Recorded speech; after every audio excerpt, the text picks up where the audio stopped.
After deciding to resolve this situation, Uchimura thinks about how the opponent is providing Rampage King with rosmarins at half price. He deduces that it is impossibly fast for other researchers to copy their technology in less than a month, so it must be something else. At that time, Ulmander rushes there and tells Uchimura that his distributed rosmarins are not working.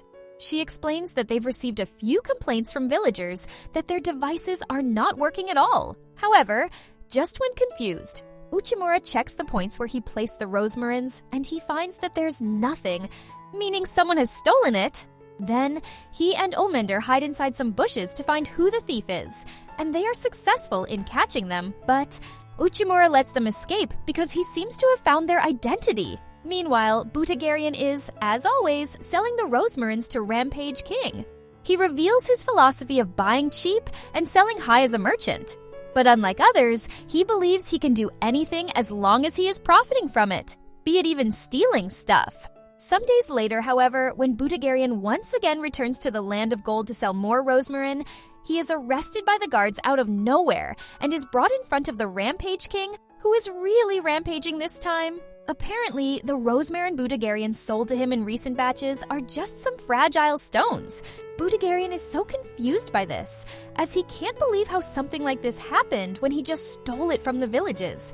At that time, Uchimura makes his entry and explains that he was the one who requested Sylphid to make some dummies of rosmarin that look extremely like the real one. And later, he had Genome and her subordinates swap it with the real ones. In other words, Butagarian is caught red-handed, and he can't do anything since he is in front of Rampage King. Still, he throws away his pride and begins begging Rampage King for his mercy. But Rampage King has already decided that he can only receive death punishment. Then he summons one of his huge crocodiles, which is about to eat Butagarian, but Uchimura stops it with his rosmarine.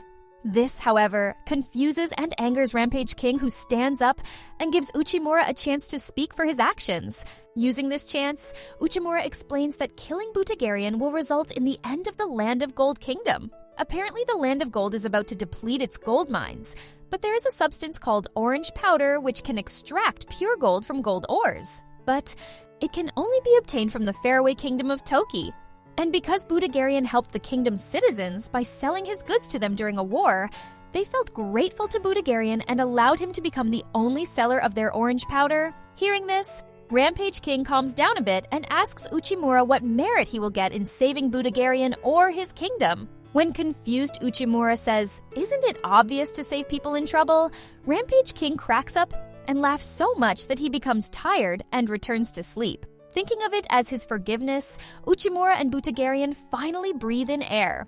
At that time, some kids run towards Butagarian, and it is revealed that they are his adopted kids who he picked up from the aftermath of different warlands. Butagarian also finds that Uchimura did everything after finding out about his kids and feels extremely grateful to him. In the end, Uchimura lets Butagarian trade rosmarins for them because he thinks he is the only person he can leave this job to. Hearing this, Butagarian vows his loyalty to Uchimura and also shares a piece of information that something sinister is stirring in the Demon Kingdom's merchant guild.